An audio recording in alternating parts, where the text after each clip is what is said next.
Guys, कैसे हो? चलो आज आपको दिखाता हूँ आने वाला अपडेट OB55 मेरा जो कैरेक्टर आने वाले। हाँ वैसे नया तो कुछ भी नहीं आने वाला, पुराने वाले कैरेक्टर ये जिसके अंदर बहुत सारे चेंजेस देखने को मिलने वाले हैं। किसी को भाई ये कम कर रहे पावर्स, तो किसी में कुछ ज्यादा ही अप कर रहे हैं। अभी कौन से नया कैरेक्टर होने वाला है जिसके अंदर चेंजेस देखने को मिलेगा, चलो वीडियो देखोगे तो पता चल ही जाएगा। और हो सकता है आप में से किसी एक का फेवरेट कैरेक्टर भी हो इसके अंदर, तो आई थिंक जानना जरूरी है। वैसे ज्यादा कैरेक्टर पे इस बार बदलाव नहीं किए गए, बट जो भी किए गए काफी ठीक ठाक ही है। ओके, अब सबसे पहले कैरेक्टर की बात करें तो ये है हमारा वुकोंग कैरेक्टर, जो कि आई थिंक पिछली बार आपने यूज किया था ना, तो इसके अंदर इन लोगों ने डबल स्किल ऐड कर रखा था। पहला वाला तो ये था कि भाई नॉर्मली ये जब भी हम इसका यूज करते ना, तो इसके अंदर से एक क्लोन कैरेक्टर निकलता है जो कि बंदे को ट्रैप कर देता है। एंड दूसरा था कि ये अपना क्लोन बना था 3 और जिसमें भाई 4 घास फूस बनता, तो काफी अच्छा था। लेकिन इस बार इसके एबिलिटी में ऐसा कुछ नहीं है, जैसा था वैसा नॉर्मल ही है।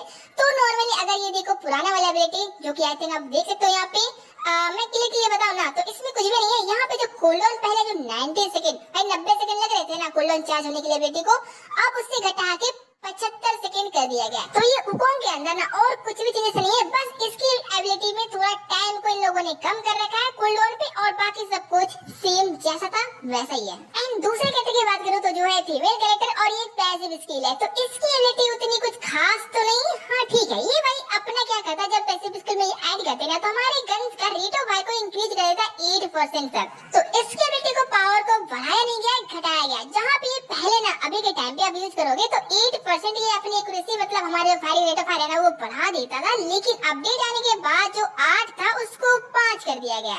इस वाले कैरेक्टर के अंदर इस बार आपको 3% की कटौती देखने को मिलने वाला है, बट अगर आप इसे यूज करते हो ना तो आई थिंक उतना भी कुछ फर्क नहीं पड़ने वाला। जब आप इसे यूज करोगे ना तो कुछ भी नहीं पता चलने वाला कि आई थिंक कम हुआ है या फिर ज्यादा हुआ है, क्योंकि भाई 3% वैसा कुछ मायने रखता नहीं है, बहुत ही कम है। एंड ये भी आता है अपना तीसरा कैरेक्टर जो कि है मॉस कैरेक्टर, और इसकी एबिलिटी सबको पता है ना, ये इनविजिबल होता था। तो जैसे कि आप जैसे इस कैरेक्टर को यूज करोगे अपने कहीं गेम के अंदर तो इनविजिबल हो जाते हैं, और एक छोटा सा डूम जैसा शील्ड भी बनाता है जिसके अंदर अगर एनिमी वगैरह रहते हैं तो वो आपको थोड़ा बहुत देख सकते हैं और आपके ऊपर एम करके आई थिंक फायर वगैरह भी कर सकते हैं। लेकिन जो बंदे बहुत ज्यादा दूर रहते हैं ना उनको भाई इनविजिबल दिखता है और एम लगाने में काफी ज्यादा दिक्कत होती है, फायर नहीं कर सकते। ऐसा इसका एबिलिटी अभी के लिए, बट इसके अंदर भी इन लोगों ने थोड़ी सी कमी की है इस बार, क्योंकि आप जब इसे यूज करोगे ना तो काम तो सेम तरीके से करेगा, इनविजिबल वैसे ही होने वाला है। लेकिन जो दूर वाले एनिमी पहले आपको एम करने में थोड़ी दिक्कत ही होती थी, वो अब आपको थोड़ा बहुत पहले से इजीली आप एम करके ना मार सकते हैं। तो इस वाले कैरेक्टर के अंदर बस इतना ही चेंजेस है कि दूर वाले जो एनिमी है ना वो एम नहीं कर पाते थे, अब आई थिंक थोड़ा एम कर पाएंगे। बाकी जो नजदीक रहते हैं उसके लिए तो सेम ही रहने वाला है। तो इसमें ऐसे चेंजेस है, और बाकी ना कूलडाउन पे ना इसका टाइमिंग फर्क पड़ने वाला है। जितना रेंज वगैरह जितना डूम बनता था सब कुछ सेम वैसा का वैसा ही है। तो कुछ थोड़े चेंजेस के अंदर है जो कि आई थिंक उतना फर्क नहीं पड़ना चाहिए। क्या ठीक है गाइस, तो ये 3 कैरेक्टर थे नॉर्मल वाले जिसके अंदर थोड़े बहुत आपको नॉर्मल चेंजेस देखने को मिल रहा है, लेकिन 3 और है ना जिसके अंदर भयंकर लेवल चेंजेस है। अब उसमें से एक है हमारा ये वाला कैरेक्टर नैरो, जिससे भाई बंदे कुछ ज्यादा ही परेशान थे, क्योंकि ये अपने अंदर से एक राक्षसी वाला पता नहीं क्या ही कैक्टस फेंकता था और बंदों को धीरे धीरे करके खाता आ जाता, मतलब खतरनाक लेवल पे था। तो इसमें पहले नॉर्मली था, फिर से इन्होंने अपग्रेड किया। तो नॉर्मली देखो होता क्या है कि इसके बेटे आप नॉर्मली फेंकोगे ना तो वैसा एक बस आपके सामने कैक्टस निकलेगा और सामने वाले एनिमी को हिट करेगा और उससे भाई 3-3 करके डैमेज देगा, प्लस उसका लोकेशन वगैरह सब कुछ हमें दिखाता है। अभी के लिए हम एक ही है, लेकिन अपडेट आने के बाद इसको 3 एबिलिटी में चेंज कर दिया गया है। तो पहला वाला तो नॉर्मली हम फेंक सकते हैं बस, लेकिन अब अपडेट आने के बाद ना आप इसको 2 तरह से और यूज कर सकते हो। तो पहले एक बार में एक ही एनिमी को ट्रैप करता था, जैसे कि हमने उसे फेंका तो एक सामने कोई एनिमी है उसको जाके जकड़ लेगा और उसको डैमेज देगा। बट अब अगर उसके आसपास 2-3 एनिमी है ना तो ये सबको पकड़ेगा भाई, ये किसी एक पे काम नहीं करेगा। जितने भी 4-5 एनिमी रहेंगे ना ये सबको एक बार में जकड़ लेगा और सबको डैमेज देने वाला है। तो पहले इसकी चीज कुछ ऐसा है। एंड दूसरा एबिलिटी इसका और यूज कर सकते हो कि जब इसे आप फेंकोगे अपने इस बॉल को एनिमी को हिट करने के लिए तो उसको जैसे डैमेज देगा ना तो आप उस बॉल को वापस बुला सकते हो एंड फिर से जस्ट अगेन दूसरे पे फायर कर सकते हो। तो जो भाई इसके अंदर ना जैसे कि पिछले बार अपडेट में आया था काफी सारे कैरेक्टर में डबल और स्किल ऐड कर दिए गए थे ना, इस बार सेम इसके अंदर ऐसा कुछ देखने को मिलने वाला है डबल स्किल। तो पहला वाला है 2-3 एनिमी को एक साथ जकड़ेगा और दूसरा यूज करोगे तो एक बॉल फेंकने के बाद उसको रिटर्न बुला सकते हो एंड दोबारा फिर से किसी एनिमी फेंक सकते हो।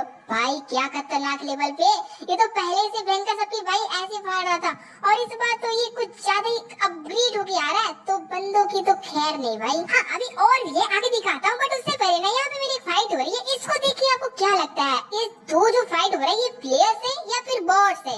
लग तो रहा होगा कि प्लेयर हो, क्योंकि भाई ये व्हीकल चला गया और जिस तरह से फायर कर रहा है ना, मतलब फाइटिंग कर रहा है, इसमें तो नो डाउट ये प्लेयर्स ही होगा।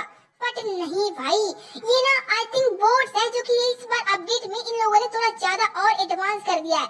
मतलब अब बोट्स व्हीकल भी चला रहे हैं भाई, ये गाड़ी चलाता हुआ है और सामने देख लो ग्लूवल लगा कैसे फाइट वगैरह कर रहे हैं। और इसका प्रूफ ये है कि मैं जस्ट यहाँ पे खड़ा हुआ हूँ ना, और ये देखो मुझे ये लोग पूरा किल नहीं करेंगे। मतलब बोट्स की पहचान ये है कि आपको फाइट वगैरह करेंगे लेकिन एचपी को बहुत ही कम करके ना वो छोड़ देंगे, उसके बाद उसका डैमेज लगेगा ही नहीं और आपको किल नहीं करने वाले। तो बॉट्स को इन लोगों ने थोड़ा ज्यादा एडवांस बना दिया है, जहां अब ये 2-3 ग्लूवल यूज नहीं करते, काफी सारे ग्लूवल को यूज करते हैं और व्हीकल्स को भी चलाते हैं, कवर लेते हैं, फायर करते हैं, जंप भी करते हैं और जोन में घुस के मारते हैं भाई। मतलब जोन से भागते नहीं है, सीधा जोन में घुस के मारेंगे आपको। खतरनाक तो है भाई, अगर ये किल करने भी लगे ना तो आई थिंक ओके। अब मैं दिखाता हूँ आपको नेक्स्ट एक और कैरेक्टर, जो कि ड्रैगन कैरेक्टर, और इसकी एबिलिटी भी क्या थे पता है ना? हाँ, ये अपने एबिलिटी से एक मकड़े फेंकता था, जो कि सामने वाले एनिमी का उसके रेंज पे अगर वो आया तो उसको जकड़ लेता था एंड साथ में उसको 10-10 करके डैमेज भी देखने को मिलता था। तो इसकी एबिलिटी पहले तो नॉर्मल थी, ऐसी अभी भी है, लेकिन इसमें 2 नए एबिलिटी और भी ऐड कर दिए गए हैं। तो पहले होता है, मतलब अभी की होता है ना, कि जब भी इस राइडर को फेंकोगे ना तो सामने वाले एक एनिमी को ट्रैप करता है, मतलब एक एनिमी है उसको जाकर पकड़ लेगा और डैमेज देगा।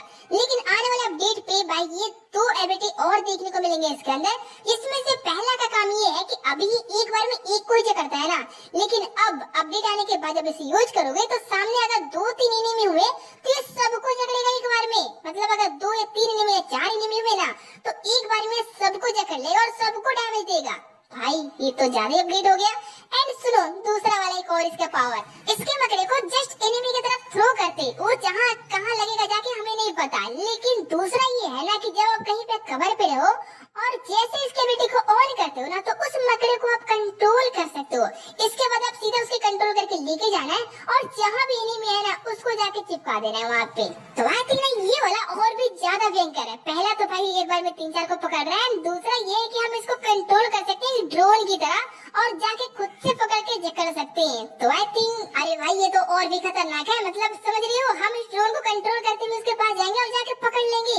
और इससे 2 बात होगी। हाँ, इसमें एक चीज है कि आप जब इसे खुद से पकड़ोगे ना तो ये डैमेज नहीं देगा 10-10 का, लेकिन उसको जकड़ जरूर से लेगा। लेकिन इससे एक और फायदा है कि हम इससे ना एनिमी का लोकेशन वगैरह या फिर एनिमी क्या है, कहाँ अभी क्या कर रहा है एनिमी, सब कुछ हम देख सकते हैं उस मकड़ी की मदद से। कुछ ज्यादा अपडेट कर दिया भाई इन लोगों ने। मतलब यार ये तो कुछ ज्यादा अनफेयर हो जाएगा इतनी खतरनाक एबिलिटी पावर के साथ में।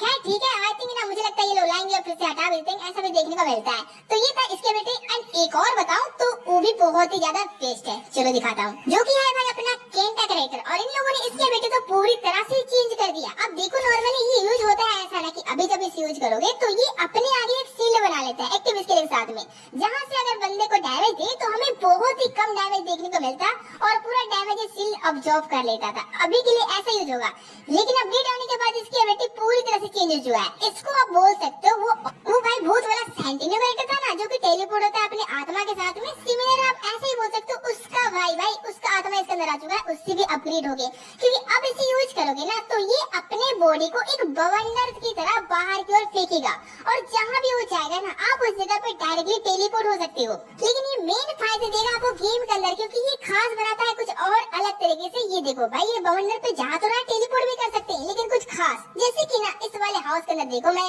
अंदर पैक हूँ, इधर से मान लो हमने ग्लूवल को लगा दिया और इधर से हमने ग्लूवल को लगा दिया। अब बाहर एनिमी है, मैं बाहर नहीं जा सकता भाई, बंदे लोग ग्लूवल लगा रहे हैं, तो बाहर जाने के लिए हम क्या कर सकते हैं? कुछ नहीं भाई, क्योंकि अगर यहाँ पे सेंटिनियो होता ना तो हम सेंटिनियो यूज करते तो यहाँ पे जाके रुक जाता और अंदर ही रहते। लेकिन अगर आप इसे यूज करोगे ना तो इसमें 2 तरह से काम करता है। पहला कि अगर आप जैसे यूज करोगे और अगर मैप में कुछ प्लेस बने हुए कुछ ऑब्जेक्ट, तो अगर उस पर यूज करोगे तो टक्कर खा के रुक जाएगा ये वाला बवंडर। लेकिन जब इसे आप ग्लूवल के साथ यूज करोगे तो ये ग्लूवल के आर पार हो जाएगा और सीधा टेलीपोर्ट होकर दूसरे साइड पे चले जाओगे। ये देख लो। और भाई उससे भी खतरनाक नहीं है ना कि जब आप इसे एनिमी के ऊपर फेंकोगे ना तो उधर जाने के बाद ये एनिमी को डैमेज भी देता है 15 का। मतलब अगर एनिमी के ऊपर लगा तो उसको 15 का डैमेज भी देगा और प्लस में आप टेलीपोर्ट भी हो पाओगे। और कहीं पर होता है ऐसा है कि हम अपने आप को ग्लोबल से पूरी तरह से कवर कर लेते हैं, लेकिन बाहर नहीं ला पाते, मतलब बाहर एनिमी है तो हम निकलते ही नहीं है। तो भाई इसका एबिलिटी बहुत ज्यादा इसका काम आने वाला है, क्योंकि जैसे आप इसका यूज करोगे ये बाहर चला जाएगा और इजीली टेलीपोर्ट होकर के आप दूसरे साइड पे चले जाओगे और अंदर पूरी तरह से खाली, भाई बंदे को पता भी नहीं चलेगा कि बंदा गया कहाँ पे। तो देख रहे हो ये वाला कैरेक्टर काफी ज्यादा काम का होने वाला है इस बार। स्वाति की ये वाला कैरेक्टर था जिसके अंदर चेंजेस थोड़े ठीक ठाक लगे और इसको पूरी तरह से चेंज कर दिया। बाकी तो मैंने दिखाया थोड़ी बहुत एबिलिटी कम की है, किसी के अंदर ज्यादा की है और किसी एबिलिटी को पूरी तरह से मतलब नई एबिलिटी को ऐड कर रखा है और इस वाली को तो पूरा ही चेंज कर दिया है। अब बताना भाई आपको ये कैसा लगा, पहला वाला ही ठीक था या फिर इन लोगों ने जो चेंजेस किया है ना ये ठीक है। वैसे मुझे लग रहा है ये चेंजेस आया ना ये ज्यादा अच्छा लग रहा है पहले वाले से। चलो तो देखेंगे अपडेट आने के बाद में कि गेम पे कितना इम्पैक्ट करता है और कैसा लगता है इसे यूज करने में। तो फिलहाल में इतने ही कैरेक्टर थे जिसके अंदर इसमें चेंजेस देखने को मिलने वाला है, थोड़े कम थे लेकिन आई थिंक जो भी है ठीक ठाक ही है।